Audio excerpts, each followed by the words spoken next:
In this presentation, we're going to look at some of the factors that congressmen and congresswomen think about when they're deciding whether or not they are going to vote for a piece of legislation. And in general, legislators think about four factors when they're deciding whether to vote for a law, four main things. The first factor is, does the Constitution give Congress the power to pass the law?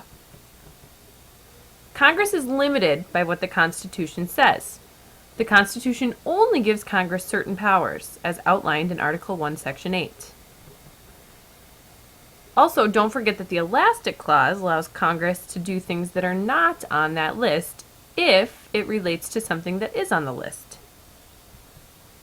Factor number 2 is, what is my personal opinion? Members of Congress are human beings just like you.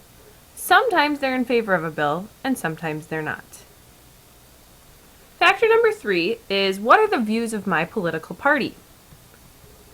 People in a political party share similar values, and they work for laws that reflect those values. For a member of Congress, being in a political party is like being on a team. Teammates support each other and try to pass laws that reflect their values. Usually, members of Congress agree with their political party about bills, but every once in a while, they disagree.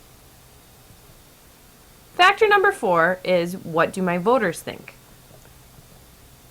There would be too many people in Congress if everybody went, so voters choose a few people to represent them. People in Congress are responsible for representing their constituents. If legislators don't do a good job representing the viewpoint of their voters, they may not.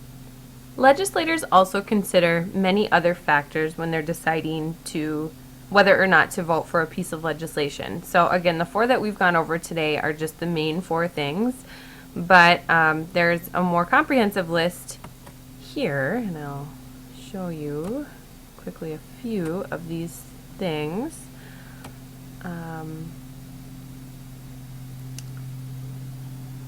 For example, how will it benefit my constituents?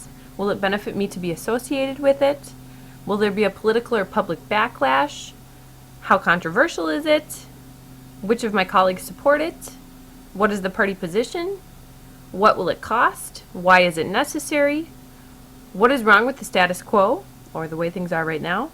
Who will benefit from it? Whom does it favor? Who supports it? Who opposes it? What is the public attitude? Is it a well-respected issue with firm public support? Is there a way to measure outcome? How will I know if the bill has a positive impact? So again, these are just a few of the things that congressmen and congresswomen consider when they're determining whether or not they're going to vote on a piece of legislation.